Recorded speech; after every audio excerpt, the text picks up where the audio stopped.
Oi, turma do livro Palavras de Vida Eterna, Chico Xavier, pelo Espírito Emmanuel.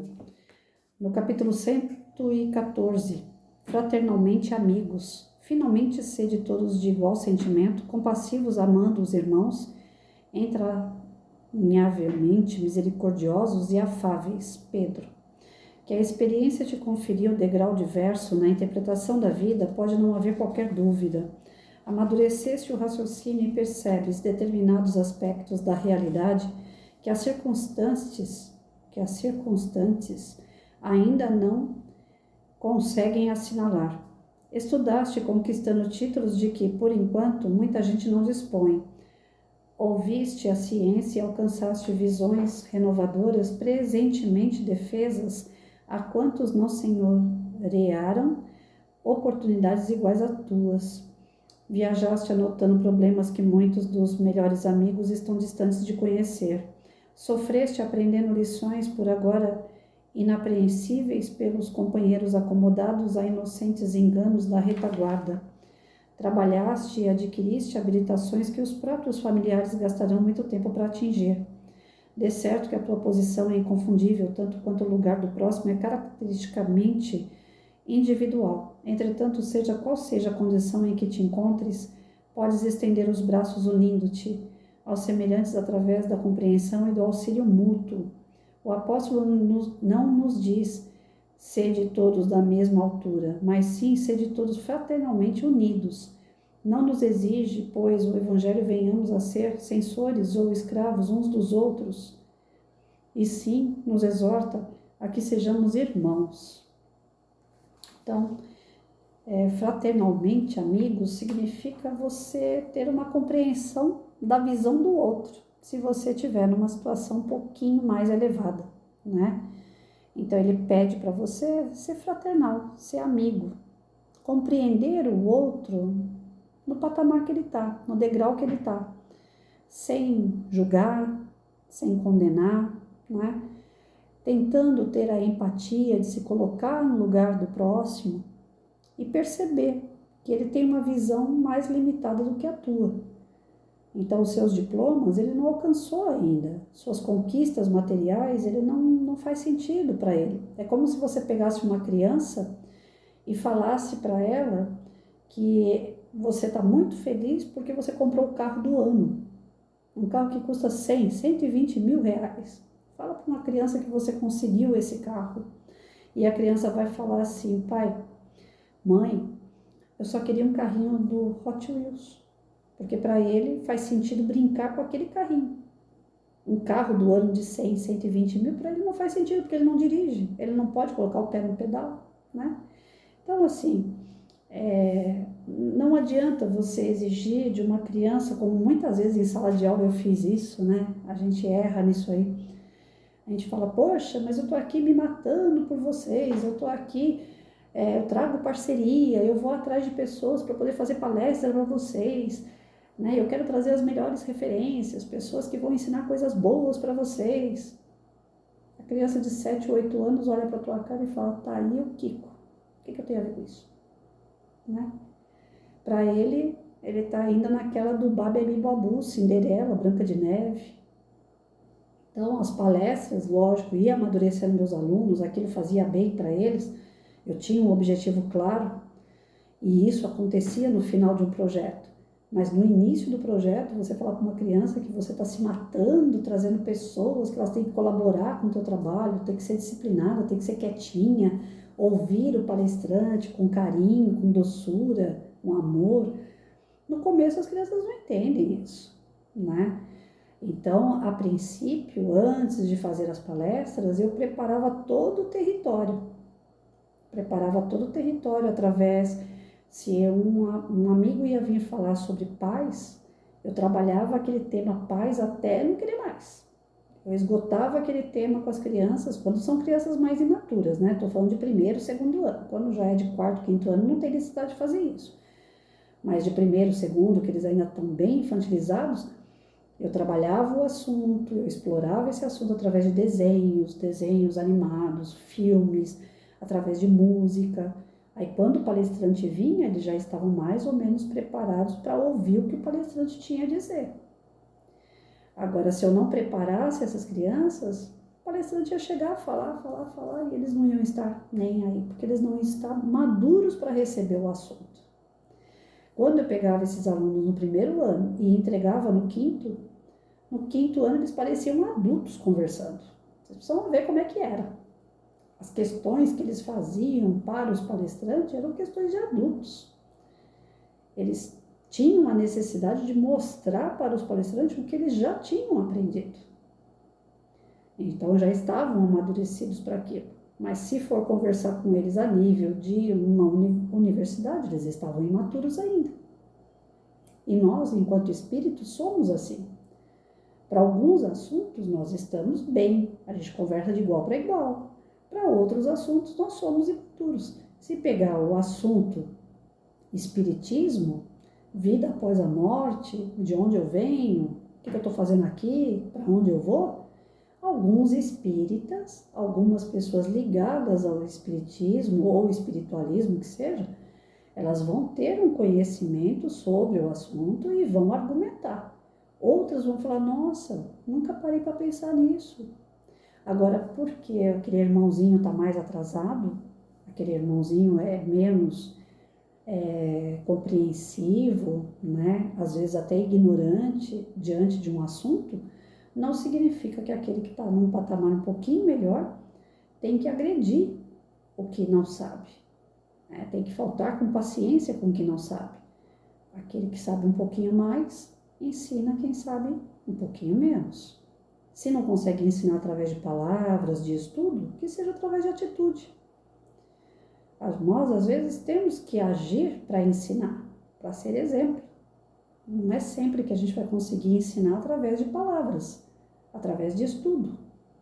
Foi hoje. Peraí, deixa eu tentar lembrar. Não, foi ontem.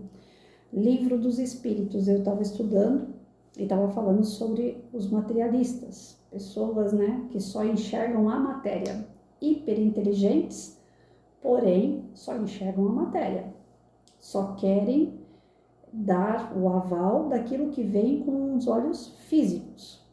Então, eles estão atrasados, são inteligentes para a matéria, mas para o espírito não são. Então, eles estão atrasados, porque eles não acreditam na vida após a morte. Acreditam que a vida se extingue ali naquele momento, que o cérebro para e ponto. Dali em diante eles não têm explicação para mais nada. Então eles estão ainda na ignorância espiritual, porque a verdade vai além do corpo físico. Então eles deveriam estudar essa parte espiritual para saber explicar a morte. E a morte não é explicada. Acabou o cérebro funcionando, acabou a vida. Eles só vão até ali. Eles só vão até a parte da degeneração dos micróbios, bactérias, comendo o corpo lá dentro do caixão. Porque é só isso que eles veem. Mas eles não conseguem entender que ali já não tem mais um espírito, que o espírito está vivo. E são questões assim que deveriam ser estudadas em faculdade, que nós deveríamos abrir a mente para entender.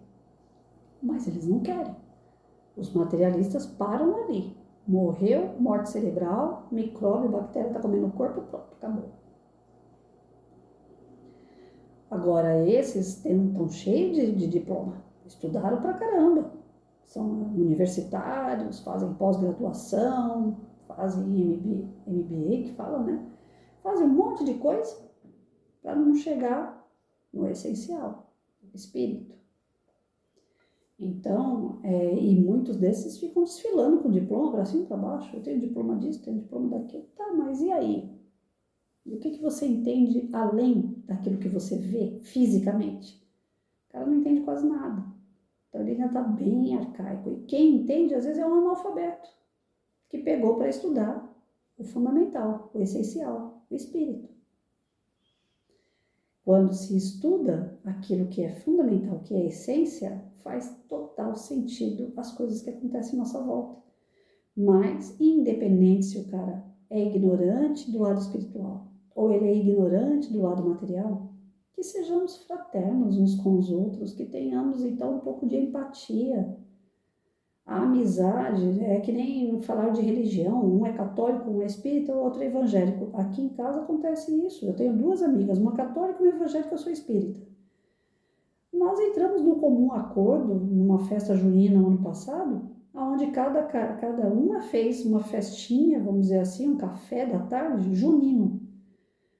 O evangélico não comemora a festa junina, o católico comemora através dos santos e o espírita não comemora também. A gente não adora santos, né? Mas eu sei, enquanto professora, que a festa junina começou para poder agradecer a colheita no campo rural.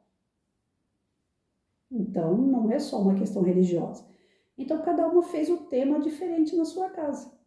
E todas as três se reuniram 3 vezes, uma em cada casa, comemorando a festa junina de formas diferentes. Porque entrou no consenso de respeito, de fraternidade para com o outro, de empatia. Uma decorou a casa, a outra não decorou a casa. Uma sabe fazer bolo, a outra não sabe fazer bolo. Uma era por conta de santos, né? Santo Antônio, São Pedro, São João. A outra porque só queria receber as amigas. Então, a questão de você aceitar o próximo faz a sua vida ser mais leve. E querendo ou não, um acaba dando a mão para o outro para seguir junto nessa jornada, que não é fácil. Se a gente ficar sozinho é muito mais difícil. Então, mesmo que as diferenças ocorram, se houver o respeito, se houver a empatia, essa fraternidade entre amigos com diferenças de pensamento, de vontade, de gosto, de objetivos, não digo objetivos do tipo assim, se um bebe, o outro não bebe, vai ser meio difícil dar certo, né? Porque aquele que bebe, normalmente ele vai perturbar o que não bebe. Então a gente pode ser amigo, tudo, mas andar junto fica meio difícil. Quando os objetivos são extremamente diferentes, fica difícil da gente andar junto. Mas isso não significa que a gente não possa respeitar e ser amigo. Estou aqui, se precisar, pode me chamar. Mas talvez para andar junto, em algumas situações, que nem eu cansei de explicar isso para os meus alunos, para o meu filho, eu tive esse ensinamento. Se uma criatura usa droga, não tem como eu andar do lado dele. Porque eu não vou usar droga com ele. E ele usando, ele me perturba. Então, no dia que ele está com a cara limpa, eu posso pegar esse amigo e tomar um café com ele. Eu posso ir com ele numa padaria.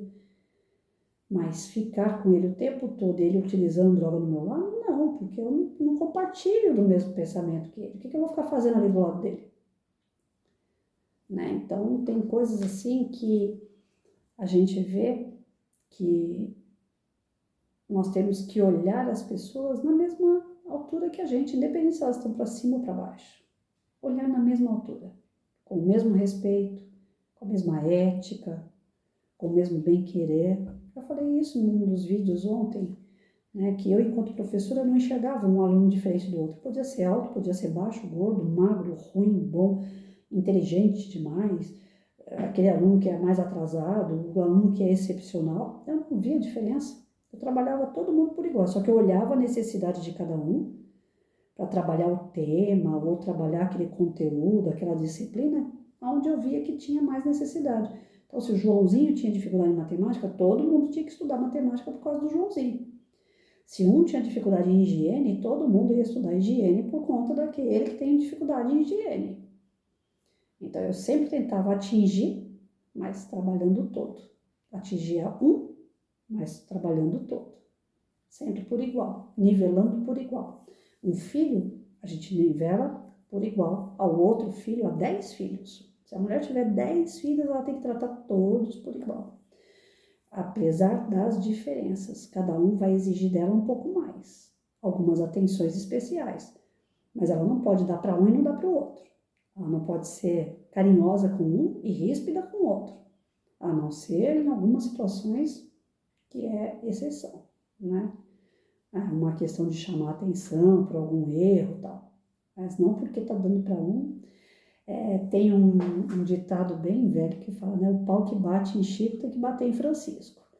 Então, do mesmo jeito que eu trato uma pessoa inteligente, eu trato uma pessoa que não é tão inteligente. Do mesmo jeito que eu trato uma pessoa que é negra, eu vou tratar a branca.